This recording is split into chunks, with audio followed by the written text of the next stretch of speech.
Hi, everyone, and welcome to the WIM podcast. Women in Influencer Marketing is a first of its kind exclusive networking group made up of inspirational women. This podcast is where we explore influencer marketing and get real about women in business. Find us wherever you download podcasts, and of course, you can always find us at iamwim.com. That's iamwim.com.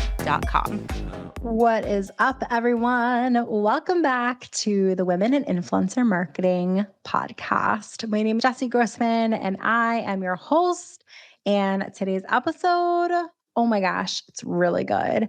So we've got Julian Greene from Blogist. And if you don't know about Blogist, you absolutely should. They're doing such great things in the influencer space. And I'm super excited for you to hear from Julian because she is so enthusiastic and just like an exciting person to know. Before we jump into this week's episode, though, I am excited to tell you all about our next masterclass. So, yes, we do master classes at least once a quarter at the very minimum. And the next one that we're doing is on September 15th. And it's all about Web3 and the creator economy. So, this has been such a fad. People are talking a lot about like NFTs, and a lot of the people in WIM, I know for sure, know very little about Web3. They know a little tiny bit about NFTs, but I'm sure not like all the possibility and all the reasons that I am personally so enthused. So I'm excited to be presenting personally our next masterclass. And we're also bringing in a special guest who is an expert in the space. I am certainly not an expert. She is. So we're going to learn together. So definitely check out our website. It's iamwim.com/events for all the information. September 15th, Web3 and the creator economy.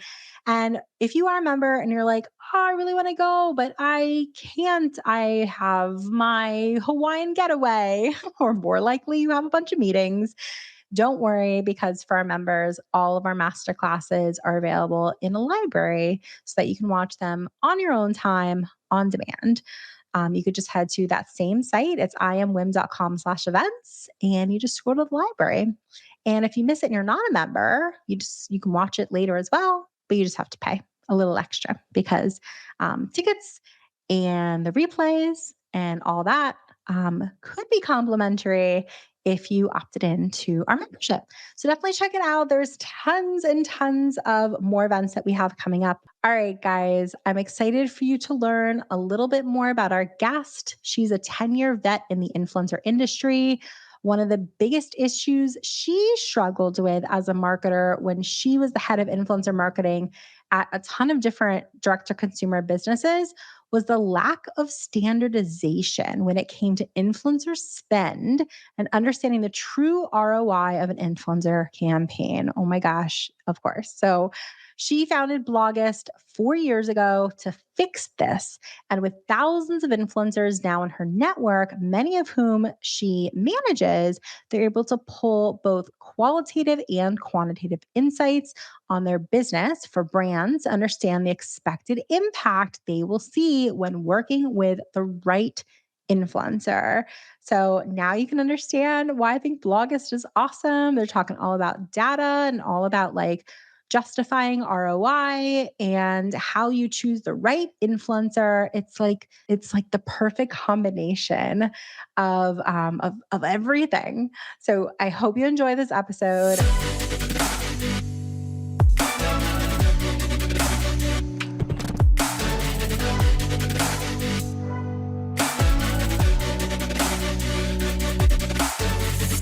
All right. So I am so stoked to have you on today. We were chit-chatting like a little bit before we started recording. And you guys have so much going on. I'm Yeah. like so intrigued by Blogist and I don't know, the different things that you guys offer, sort of like your mission. I'm Yeah. really impressed with like you have a very clear mission of who you're looking to support, who you're looking to help and educate. So I'm excited to get into that. But before we get into all the nitty gritty of that, I always just like to get to know our guests a little bit more personally. Love it. So I would love to just hear a little bit more from you before we get into the nitty gritty of like how you grew up, like where are you from? I want to hear a little bit more about your family and Yeah. like even what you were like as a kid. I love it. So I'm Julian, everyone. I grew up in a small town in upstate New York, about 2 hours north of the city. I then went to college in Boston. But growing up, one of the things that I really was drawn to was just the heart and soul of New York City. I knew I always wanted to live in New York. I knew I always wanted to be in business. And a funny story I always love to tell, I think so many entrepreneurs, they share the stories of what their first business was. And so funny enough, my first job in high school, rather than a lot of my friends, I grew up in a very historic village. And actually, a lot of people used to work at these different historic societies and houses, and they were babysitters. But what I wanted to do was find a way that I could really challenge myself. So I was having a hard time finding a job. And interestingly enough, on Craigslist, I found this posting for someone who their responsibility was going to different restaurants and getting me a place to work. And my job was actually going to restaurants and making balloon animals for people who were at the restaurant waiting for their dinner. So when I was 16 years old, this is my first job. I just got a car. It was a red punch buggy. I was so excited about it. And my first job was it was my business. And I would go to the local Outback Steakhouse in Albany, New York, which is hysterical. And I would go up to people when they were waiting for their dinners and I would make them balloon animals. And one of the things that I really was drawn to was this opportunity to make people excited and happy. They loved getting to know someone who was 16 and bubbly and was just trying to be there to help make them have a great night. And so I would make balloon animals for these individuals. And oftentimes I'd go to people who were maybe a little older, they had a few drinks, so I knew they would tip me well. And for 2 hours, I would leave there with like $400 in cash. And I always hated doing it, but I was always so proud of myself once I'd leave the restaurant because I had all this money. I have like $400 in cash. You're 16 years old. That's amazing.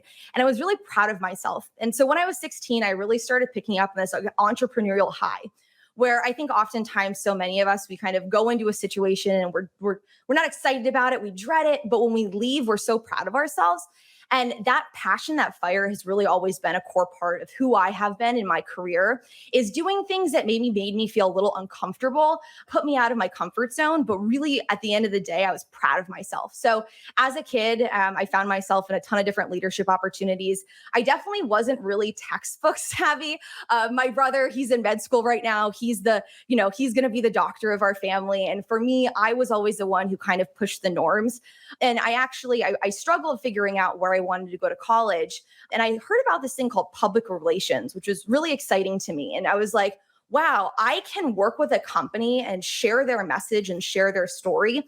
And so I applied to a few different colleges and ended up getting into Boston University.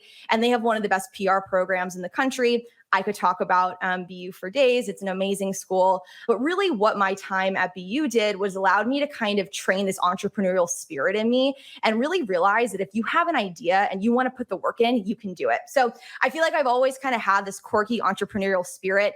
Funny enough and weird, I know you were talking about what do my parents do? My dad, he's in sales, and I think I get a lot of that kind of sales, business energy from him. And my mom's a pastor, actually. And I think that a big part of my career to date has been in the past 4 years building my business at Blogist. A lot of what we do is coaching people and really working to hear their problems and gather and help them with solutions. And being a very empathetic individual has really been important. I think I actually get a lot of that from my mom, who's a pastor. You have to be empathetic.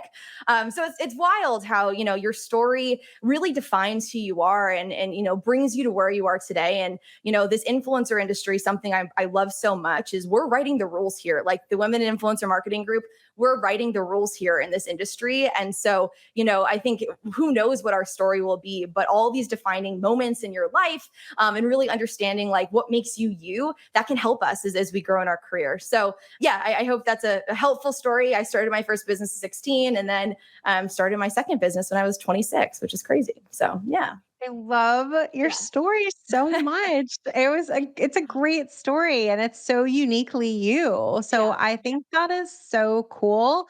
Tell me a little bit more about like your entrepreneurial bug and like what is it that you love so much about being an entrepreneur? You started at 16. I mean, yeah, it's just fun to tell my story about like starting my first business. I think for me, I've always been someone who wants to really make an impact in the world. And so, talking a little bit about my journey in PR, I actually moved to New York and worked at a leading agency. Weber Shandwick is the name. And I was an account coordinator there. And, for me, I spent my entire career, well, my entire time in college, interning at a ton of different places. I was like the intern queen. I think I had 17 internships, which was absolutely out of control. I didn't have great grades, but I loved the opportunity to really like get to know different businesses and agencies in Boston.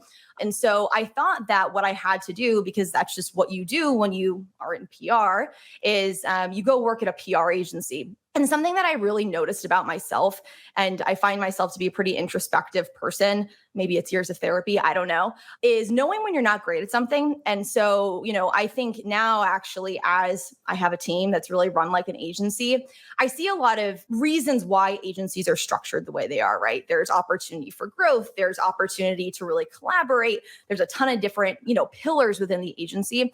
But something that I really struggled with in a very honest way is I'm really not detail oriented. Like I'm the opposite of detail oriented. And my role actually, and it's funny kind of thinking back 10 years ago and now where I am today, my job, I was on the Amazon retail team, and my job was to do two things. So I would make these recap reports for Amazon whenever they were placed in Refinery 29 or New York Times, what have you. And what I would also have to do is I would send product to these things called mommy bloggers back in the day. And so my job on the Amazon retail team was I would send like instant pots to mommy bloggers. And I was like, this is so cool that these women are building businesses around their story. And that really, it ignited something in me where I was like, okay, I want to kind of see what's going on in this world of mommy bloggers. And at the time, I didn't get the promotion that I wanted. And I think it really was because I'm not detail oriented and I'm someone who has an opinion and really wants to make an impact. And so I wanted to try my hand in the world of startups because I knew agency life wasn't for me. And I think as I'm so grateful for my career journey in the world of startups, because I think when you are in a team in a business that really wants to celebrate your ideas, and no matter how big our business gets, one of the core focuses for me as a founder is to make sure that everyone realizes that there is no role, like there is no idea that's too big and everyone can make an impact. And so, for me, when I was an account coordinator, I was 22, I didn't really feel like in a massive agency that my voice was heard. And so I've always really found that I thrive in environments where no matter how old I am, I can make an impact. And so I think that's really been my guiding light as I've started a business is, Julian, someone has to do it. It might as well be you. And raise your hand and say, I want to help. And I just think by nature, working in the startup world, you have that opportunity to really raise your hand and say, I want to do this and I want to challenge myself. And I don't want to necessarily kind of be a part of a conventional norm. So I think if that answers your question, it's always just been a part of who I am. And I think this ability to say, I see an opportunity, I want to help create a solution.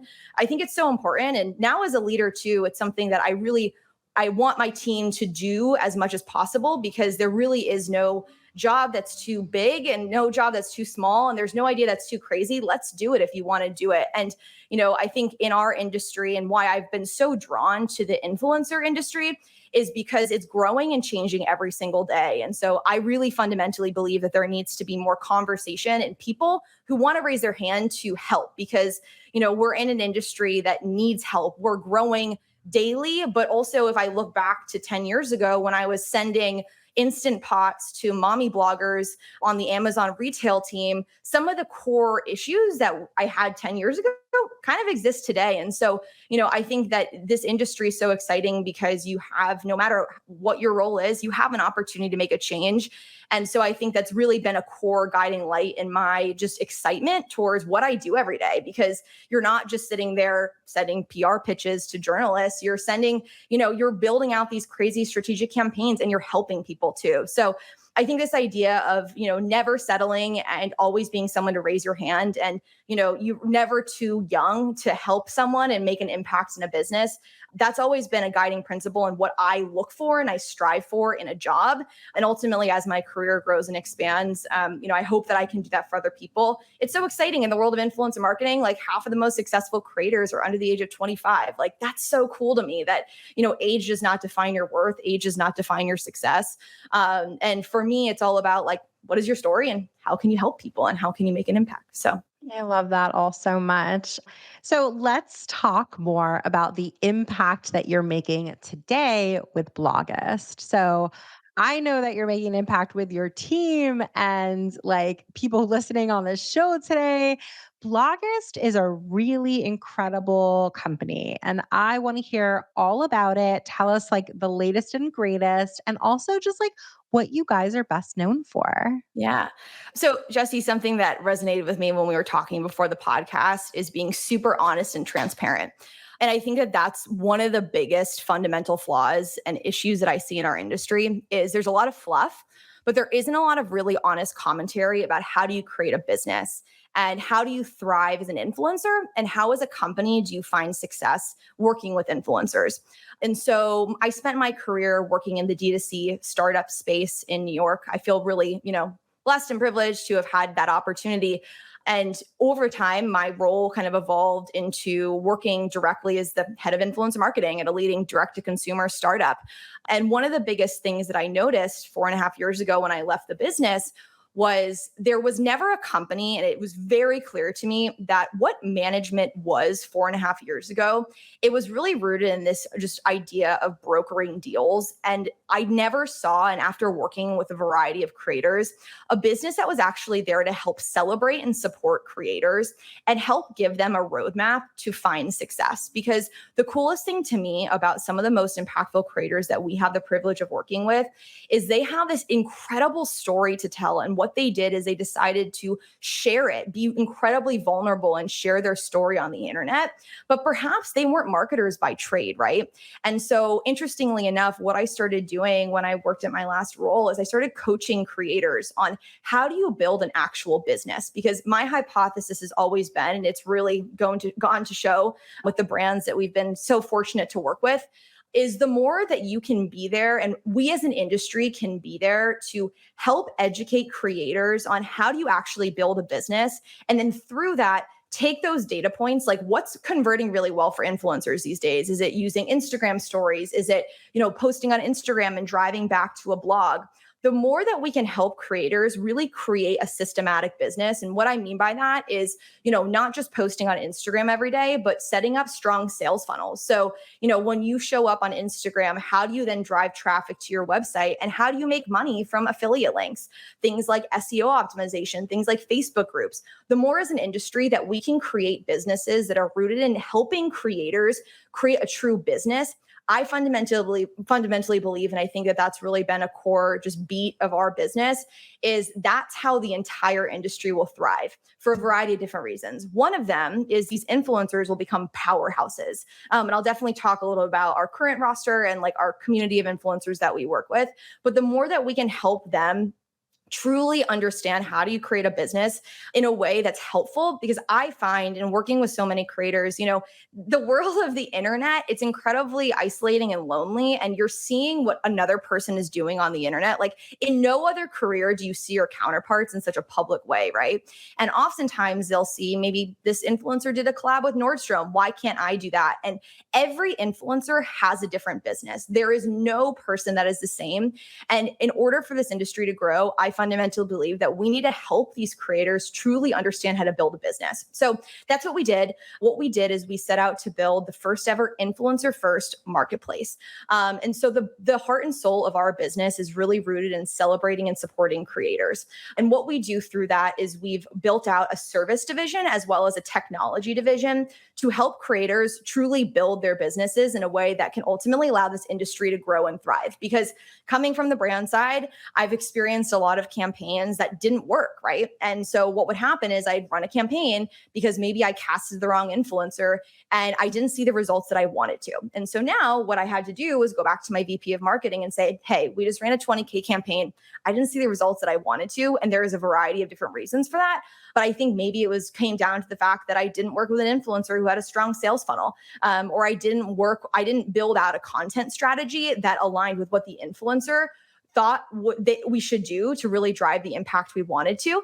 And so for me, when I think about how can we make the biggest impact in the world, working and helping creators truly understand how do you build a strong business so that ultimately brands, when they work with that influencer, it's going to be such an amazing campaign. They keep coming and coming and coming back. I can't tell you how many times like I talked to some of my amazing counterparts, many of them who are in the women in influencer marketing group. And so oftentimes people will say, I tested influencer and I didn't see the success that I wanted to. And I fundamentally believe that's because what's happened over the past few years is there's been such polarization around this term influencer. And there's so many people who are like, I saw this influencer, she made $1 million. I want to be like that too. No one has the same business. And what unfortunately has happened is there's been some creators who have kind of gone through the back door, done things like loop giveaways to, buy fake followers. And that not only impacts the influencer themselves, it impacts and hurts our industry because when a brand works with that creator, what happens is they're not going to see the measurable results they want because half their followers are based in Argentina. So that's just kind of a little high level overview of what I'm thinking about the industry right now. But back to the first question around like, what do we do? So we have an influencer first marketplace, and influencers sign up to be a part of our business. And what we do is we help them really truly understand, how do I grow? How do I build a business? And through that, my business partner was a software developer. And what we did is we built out a series of tools to help influencers stay organized.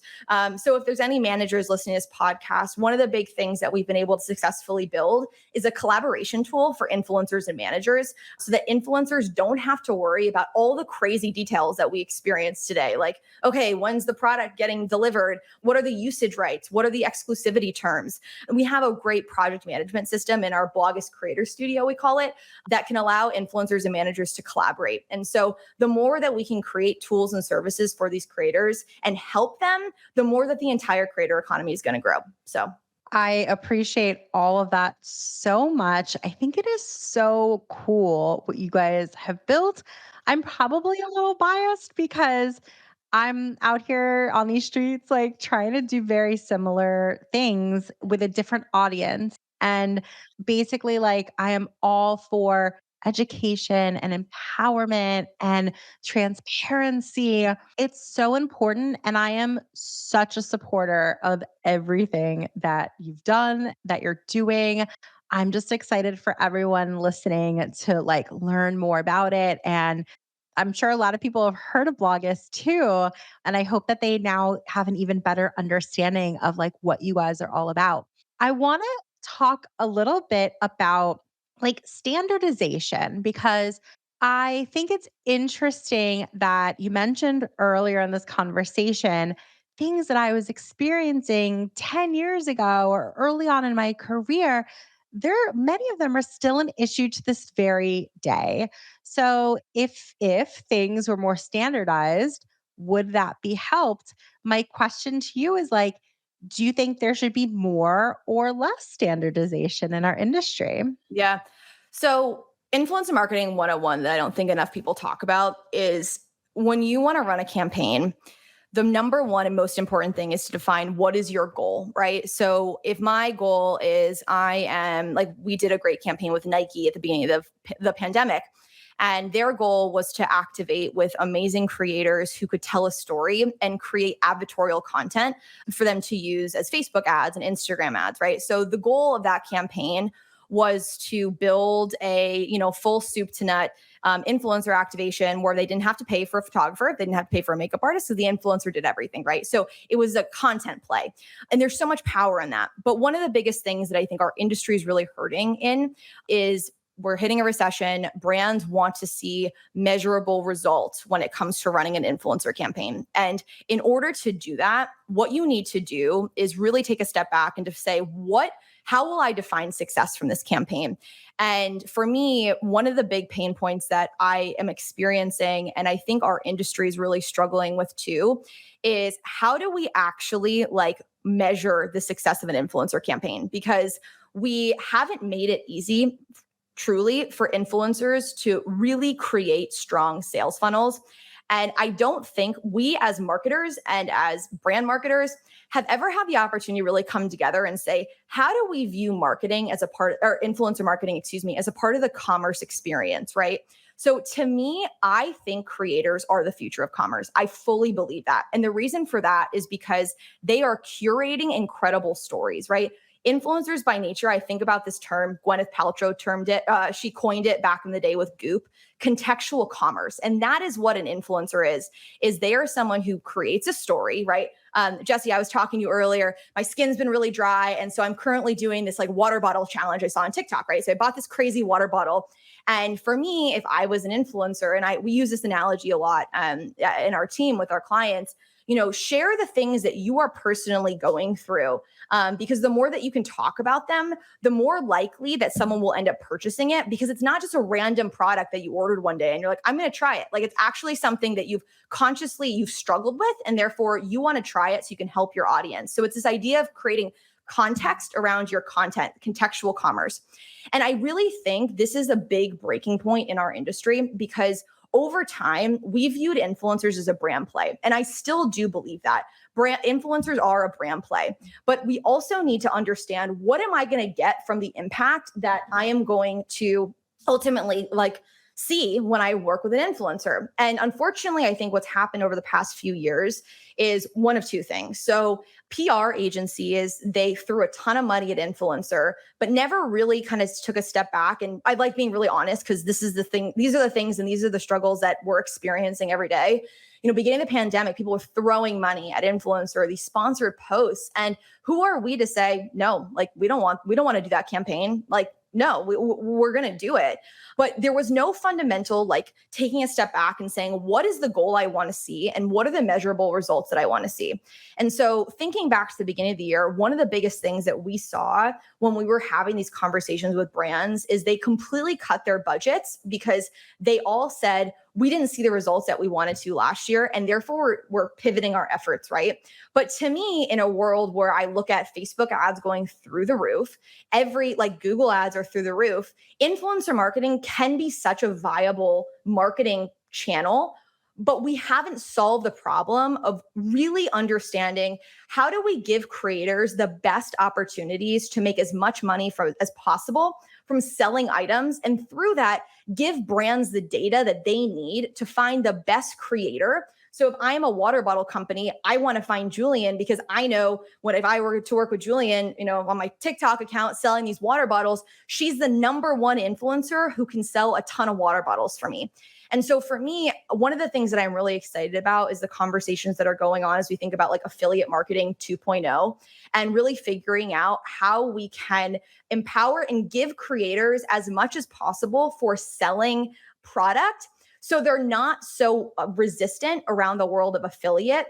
And they're really excited to be able to create stories that they can ultimately sell these items, because at the end of the day, they're making money. And now brands too can see some sort of measurable results. So a big thing that I spend my time thinking about is, how can we create a world of standardization? And I know that is a really polarizing topic, because of course, an influencer, for me, they've been around a long time. I use this kind of thought of IP and intellectual property and name recognition. If a creator has been around a long time, that person, if I'm working with them, that comes with a dollar value, because they have been spending years and years and years tirelessly building a business and a community, versus someone who maybe went viral on TikTok and they haven't created a strong business yet. They haven't worked with Blogist yet to create a strong business yet, right? They haven't set up different sales funnels. But to me, in order for us to find any sort of momentum and success, we as marketers need to come together and really set up baselines of how do we view influencer marketing as it pertains to overall marketing. Like, something that I dream about is we get to a place where the people that work in the influencer world, there are key roles that we know we can go to activate and engage and run the best influencer campaign. One day I hope that I can wake up and the influencer industry is the same as like the modeling industry. There's a photographer, there's a model, there's a producer, there's standard ways that brands view working with, say, a management business. One of the things that we really struggle with is brands won't pay us for our time running the campaigns because they say that fee needs to be baked in, right? But if you're reducing influencer spend like by 50% are some of the campaigns that we're seeing right now, I'm not going to be able to grow a business that ultimately helps the influencer industry. And the influencer isn't going to see any sort of impact either because the budgets are cut. And I get it though, because brands weren't seeing what they wanted to. And so I think that we're in this really big inflection point right now, where influencer rates are incredibly high. And I believe that influencers need to be paid for what they deserve. But what we also need to do is have an honest conversation about impact, right? Are we as an industry, are we viewing influencers as a way to gain impressions? Are we viewing influencers as a way to just drive sales? If it's driving sales, then we're going in the wrong way, because influencers, they are not I don't buy something the first time I see a promo code. They are meant to be storytellers that can create an amazing narrative around a product, like my water bottle. Struggling with dry skin, I'm going to buy this water bottle and I want to talk about it all the time. And then from there, when my follower is ready to go buy a water bottle, they're going to buy from me. And so we're at this breaking point because one side of the industry views influencers as, okay, post this story, I'm going to reduce your rate. And, if you sell some water bottles for me, I'll pay you commission. But that in order for us as consumers to buy something, I need to see it over and over and over again, right? I'm not going to buy it in 2 seconds. And I need to know where to go and buy that product too. And so we've really made it difficult, unfortunately, for creators to actually do what we want them to do, which is build a story that drives impact. Because what we're doing is we're reducing their rates. And oftentimes the affiliate payouts are not even that high. It's like 2 to 3%, right? And so they're kind of disincentivized to even think about affiliate because they would rather get that upfront base fee to produce content, help the bottom line of their business. But through that base fee, brands are frustrated because they're not seeing, like, in terms of the return on their ad spend, they're not nearly breaking even. And, budgets are being cut. So I think when I think about the future of the industry, we're at this very exciting inflection point, I believe, where we need to use spaces like this podcast and use spaces like LinkedIn as marketers to have more conversations about how do we view influencer marketing and how can we create tools so it makes the influencer's life easier so that they can actually create stories that drive impact. And then through that, brands will actually see measurable results. So I think that we're getting to that place, but the past 2 years has been a wild ride in the influencer industry. I think a lot of money was thrown to it. And now we're kind of taking a step back and looking around and saying, whoa, what just happened here? And one of the biggest observations that I see is budgets are being cut from the influencer side. I understand that because maybe the campaigns didn't run like they wanted to, but the brands never set the campaigns up in the way that they should. They weren't structured with any sort of promo code, any sort of affiliate link. So it was just these upfront fees. And now brands are doing a full 180 and saying, let's just do an affiliate program. But these affiliate payouts are ridiculous. It's like 3% commission on a water bottle. It's $20. If I'm an influencer, I'm absolutely not going to want to do any sort of affiliate campaign. And it's going to make the lives of brands really difficult too, because they're going to spend their days trying to go out and, build an affiliate program. And ultimately, they're going to have a really hard time landing deals because influencers, they want upfront fees. They don't want a 3% commission on a water bottle. So I really think that we as an industry need to come together, have more conversations. I'm incredibly passionate about this. I think honesty and education is the most important thing. And the more that we can share just transparent feedback around, okay, you're seeing branded campaigns come in. What do those look like? What kind of influencers are landing deals right now? The more that we as an industry can take the wins and help all other creators modify their businesses so they can ultimately become the powerhouses that all these brands want to see. And I really think that creator commerce is the future. We just need to kind of work with one another to build out new technology to help make that happen. Contextual commerce. That's so interesting. I mean, all I want to say is like preach and snap, and you're a preacher's daughter too. So like I guess it's that's it. There you go. My preacher's daughter energy. Yeah, yeah, yeah. I'm very it's passionate coming about from this stuff. somewhere. It makes perfect sense. Be very proud. I love what you're saying so much. I also want to get like specific too. I want to hear like I'm going to put you on the spot a little bit. Have there been any campaigns that either you've run or been involved in or you've just observed that you think have run either particularly well or not? You don't have to name the brand, but you can if you want, and like, what have you seen that, you're like, wow, that was impressive, or like, oh my God, I can't believe they did that. Yeah. So I'll do the bad first because I guess maybe I'm a half glass full kind of person. I'm a very honest person. So one of the things I spoke about is the fact that I want standardization not from a measure perspective, but also from who are the human beings that work on influencer campaigns. And so at the beginning of last year, and I don't remember the agency, but they were the agency of record, and I'll just say it. Eyeglass World was the name of the company, and they're like a U.S. franchise eyeglass store.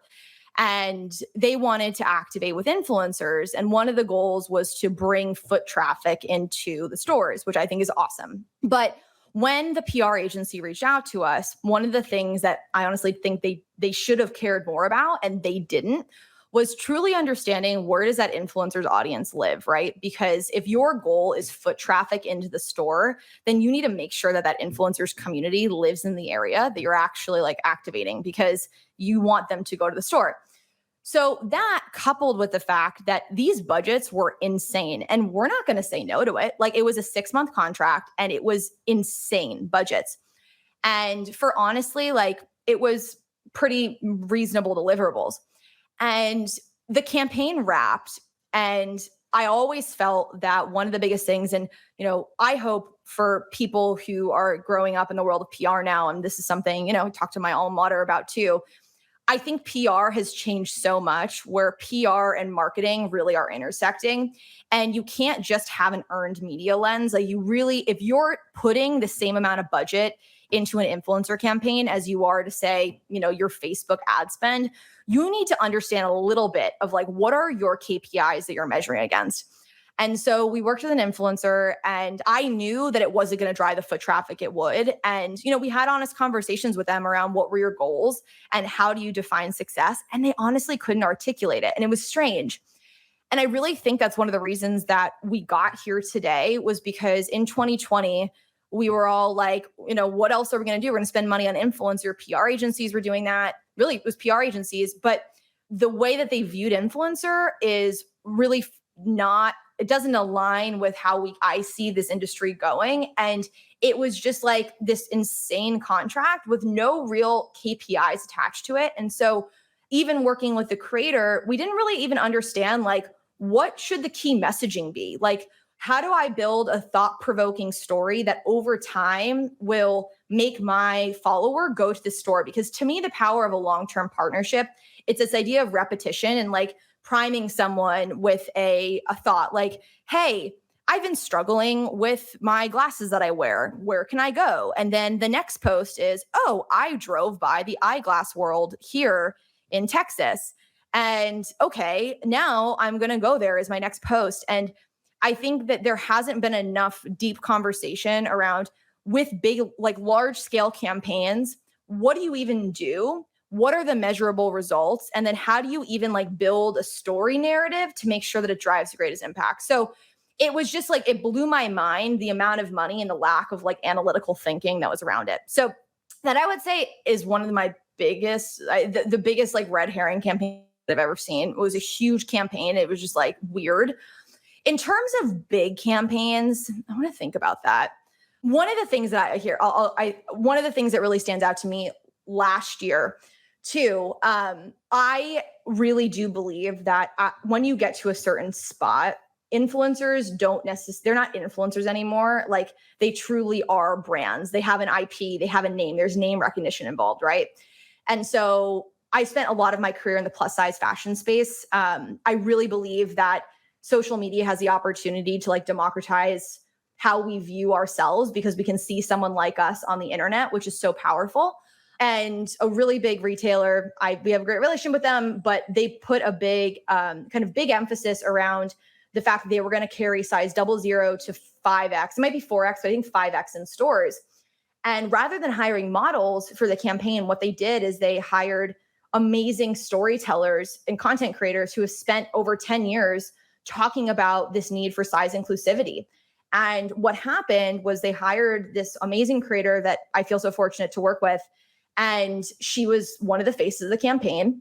She then was nationwide in the store and also like shared this amazing partnership on her social channels. And the amplification was just bananas to me because what was happening was her followers were then going into the store, snapping a photo in Times Square. I see my favorite influencer in Times Square. And so for me, I really think there's this kind of second echelon to the creator economy, which is true like IP and name recognition and utilizing these individuals to be even more than a sales driver, like their it's back to this story idea and like building a story around something that they're so passionate about will drive to lasting impact for the brand. So I'm so excited to see that a lot of companies have really pivoted to viewing influencers as like brand advocates and being that brand advocate, someone who's been on the front lines, like championing diversity, representation, and inclusion, and actually like having extended sizes in store. What a crazy concept.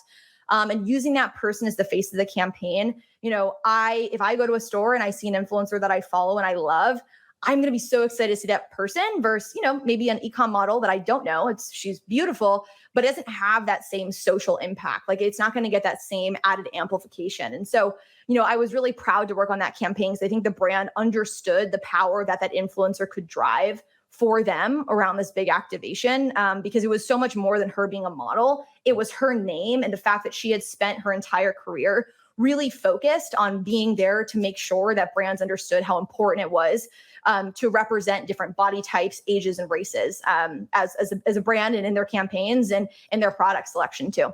I love that so much. How cool is that? I interesting to hear like the different campaigns that are floating out there. I mean, everyone's trying to reach different goals and they're really truly all over the place. And because they're so different, I think that sometimes people just lose sight of that, meaning they get so stuck in a routine of like, oh, well, I don't know, we need to do this, we need to do that. And they sort of lose sight of the fact that every campaign is different and therefore needs different things to be done, different types of influencers to do it. They need to like really put on fresh set of eyes to be able to look at each campaign differently. And the thing, Jesse, I'll say too is the one caveat to that first campaign is I empathize with a lot of people on the brand side because I know how many inbound inquiries they get from influencers and managers. And I think a lot of times it becomes a little overwhelming. And so maybe your vision can become clouded around who is the best creator to work with. So, I look forward to a world where my poor counterparts on the brand side and agency side, like they're not inundated with influencer pitches. I think pitching is so important. But sometimes what happens is they get so many pitches that like I think things become a little cloudy and we need to find a better solution. So I think the byproduct of that first campaign too might have been like someone reaching out a lot and then feeling like, okay, I have to work with this person finally. And I think it all just comes down to we need to talk more and have more open conversations. So Oh my God, 1,000%, 1,000,000%. And just people get so, I don't know, people get uncomfortable about talking about hard topics. It sounds like both you and I, you mentioned that, you're in therapy. I had my, therapy appointment right before we got on the call today. Like, so I'm feeling good. You're feeling good. Like, we're people who are comfortable talking about difficult topics. And I wish more people worked through those uncomfortable moments because it is truly the communication and healthy communication that really makes such a difference. I mean, we're talking a bit about like talent managers today, and like that's my background personally. and we have a huge, incredible talent management community in WIM. And whenever I hear them getting the most frustrated or, the most disheartened, if it's their business, they're saying things like, this person ghosted me or things went awry and I don't know, the vibe totally changed and I wish it didn't. And it doesn't have to. Like things can go awry in a partnership and you can just talk about it and work through it together. I wish that people sort of felt like they were on the same team more often than they act like it, because I do think it would help tremendously. I've also seen instances where people just say things like, wow, I really messed this up. If you could help me with this, I'd really appreciate it. And just take ownership of things that go awry. Oh my God, does that really make a huge difference? That was one of the best pieces of advice that one of my mentors gave me so early on. Is like, we're human and we mess up. And if you simply just like acknowledge that and take ownership of it, then it completely diffuses the situation. Whereas everybody otherwise would be like very anxious and stressed and, worrying about like what we're going to do next and, maybe starting to blame people for what went wrong and who did it and whatever. Simply by saying like, actually, I was the one that did it, and like raising your hand and just taking ownership and just being human for a second. I've been in situations like that where to give other people credit where they've done that. And I'm so much more willing to like step up and really go above and beyond to help them. Because if somebody's just honest about something that they screwed up and like you can totally relate, you're like, oh my God, girl, I've been in that situation. Like I've messed up too. And yeah, well, I'm happy to help you. Like, thank you for just being transparent. Like, I appreciate that. Have you ever sort of been in an instance like that? And communication really was key to having a partnership be successful. I think relationships and communication are the most important thing in our industry. And one of the things that I struggle with is like, you go on LinkedIn and you see a lot of these performance marketing people who are like, this influencer didn't perform this one time I worked with them. And I'm like, it's because at the end of the day, like you have no idea what could happen, right? Like, Instagram stories, the link could stop working or, the swipe up, something stops working. Like we work in the world of the internet and there's so many things that break. And we need to remember that creators are human beings and they are just trying to figure it out. We're all trying to figure it out as we're building this industry. And the more that we can talk in a collaborative way, and I think back to that last campaign that was so successful, it really stemmed from having a kickoff meeting where we talked about, okay, I see this amazing creator. How can we blow this out of the park? And the more that we can talk and really understand how can we build something that works, understanding that, at the end of the day, a campaign's not going to be 100% perfect. And it's because there's human beings involved, right? There's, a product can be delayed. The photographer could get sick. Like there's so many moving pieces. And I think the most impactful campaigns are the ones where they identify a goal and then they just can say, they understand they're human beings and we're all just doing our best. And I think so oftentimes, one of the things that I really empathize for every amazing creator that we work with, you're wearing a million hats. And I think so many people on the brand side don't realize how much they have to do, right? The shooting, the editing, the comments, like there's so much involved. And I think a lot of people think it's as robotic as getting a product and shooting it and then sending things over. But how many, press events do you have to go to? How many, fashion shows do you have to go to build this business? And so I think that's so spot on, Jesse, and it applies to so many parts of our industry, whether it be just how do you make a successful campaign happen?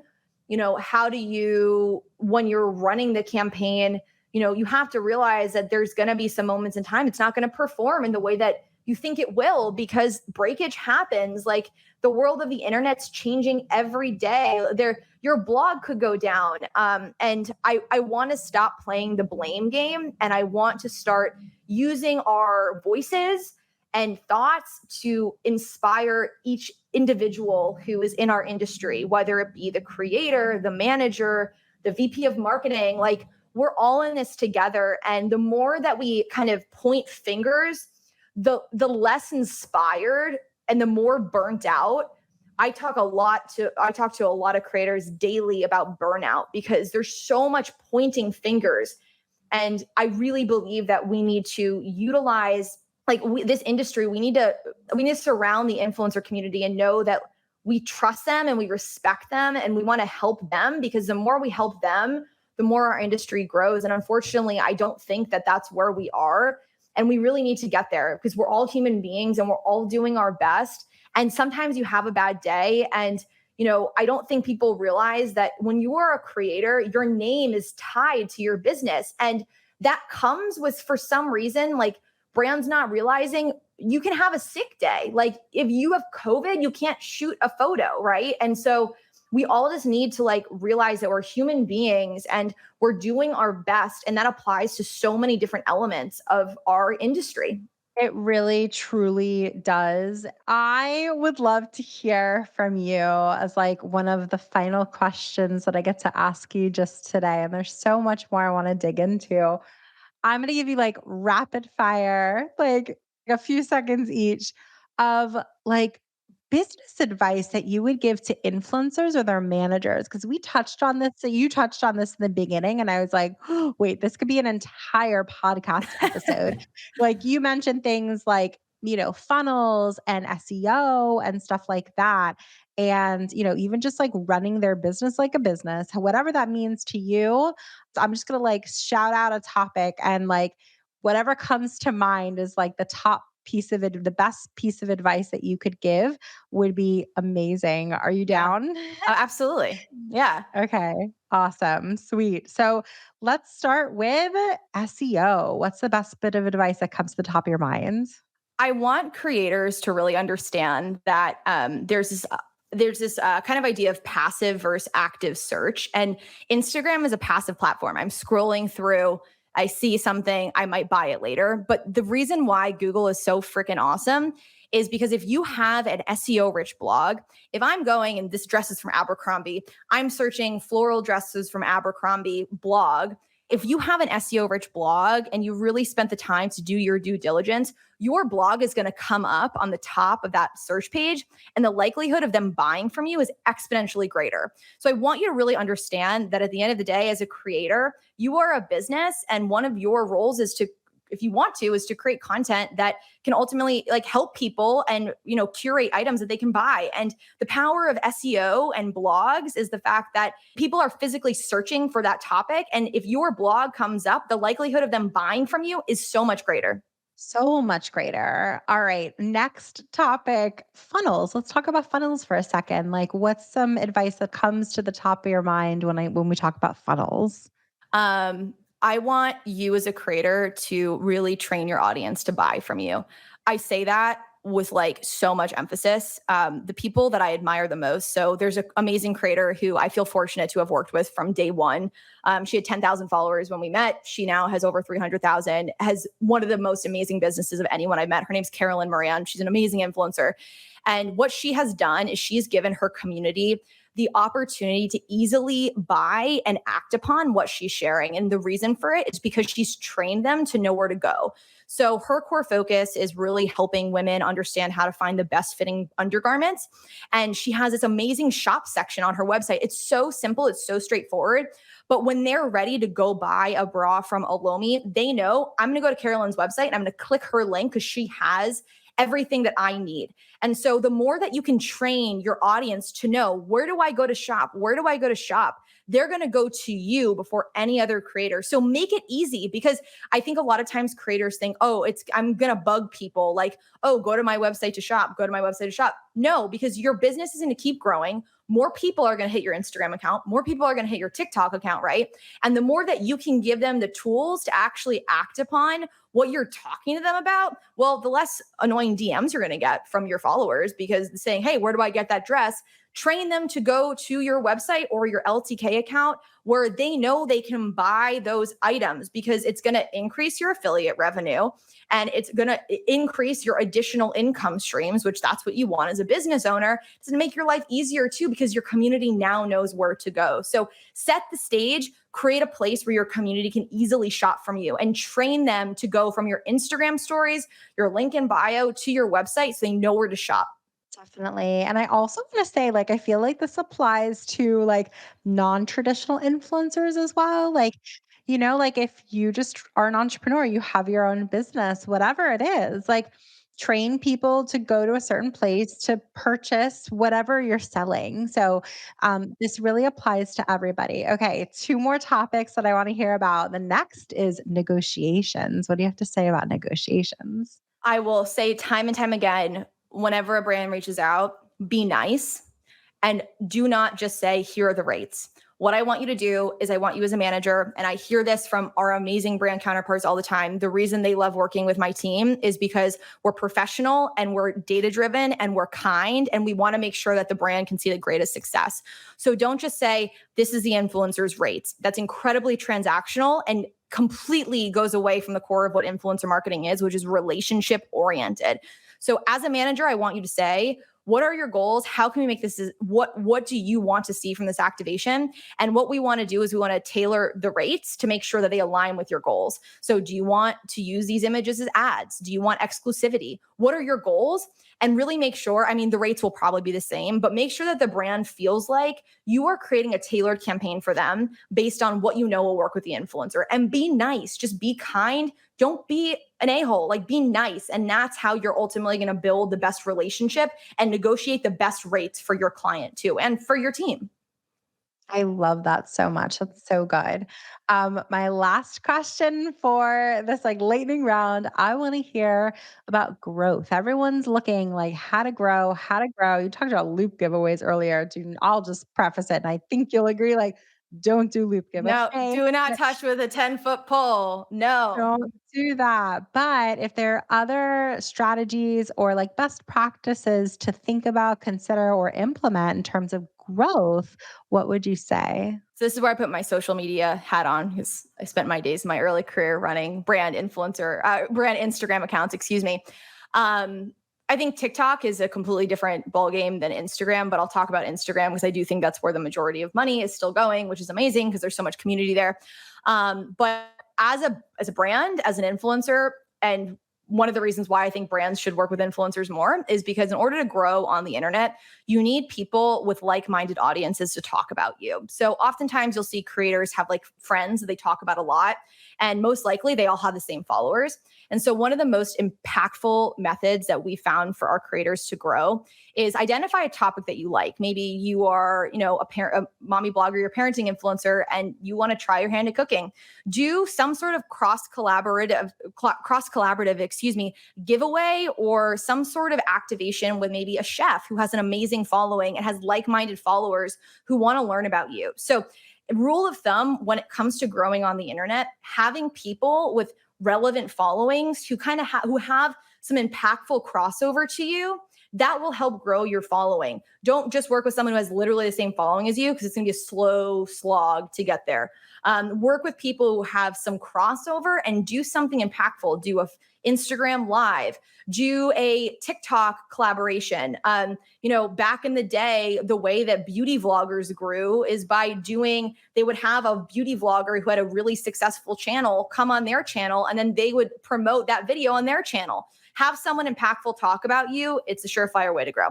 Perfect. Perfect. Perfect. Perfect. I love that so much. And these are like safe ways to grow. These are tried and true ways to grow, but you will grow if you follow that advice. So, and look, I will also say this, like I'm talking all about growth, but let's also caution people to say that like it's not always about like follower growth per se. For example, you and I are both in influencer marketing, and for anyone who might not be so experienced with it, it's more about like the health of your audience. It's more about the engagement of that audience, not necessarily the overall growth of the audience. So It's just all keep about the that in community. mind.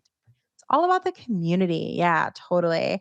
I have a feeling that our listeners are definitely going to want to get in touch. And so, what's the best way for them to get in touch with you? Yeah. So you can follow me on Instagram. I'm at Julian Greene. You can send me an email, julian@blogist.co. I love talking about influencer marketing on LinkedIn. So you can follow me on LinkedIn, talk a lot about just the honest things that we're seeing. Yeah. So send me an email, follow me on Instagram, follow me on LinkedIn. Love to get to know you and kind of talk a little bit more about this amazing, wild industry that we're in. Amazing. Thank you so much for joining today. Any parting words before we end the episode today? And I just think the more we can talk and be super honest, the more we'll be able to evolve as an industry. I'm really excited about what the future holds for, myself, the industry, the business, like overall, just, this industry is so exciting to be in. And I want more smart, just individuals like you, Jesse, and everyone in the WIM group to come together and talk more because I think it's so important. So I agree. And I love this conversation. There's so much more to say. So I look forward to people reaching out yeah, to you. We'll get you involved in WIM more. And just thank you so much for coming on the show today. I of appreciate it. course. If you enjoyed this episode, we gotta have you back. Check out our website for more ways to get involved, including all the information you need about joining our collective. You can check out all the information at iamwim.com. Leave us a review, a rating, but the most important thing that we could ask you to do is to share this podcast. Thanks for listening. Tune in next week. Tune in next week.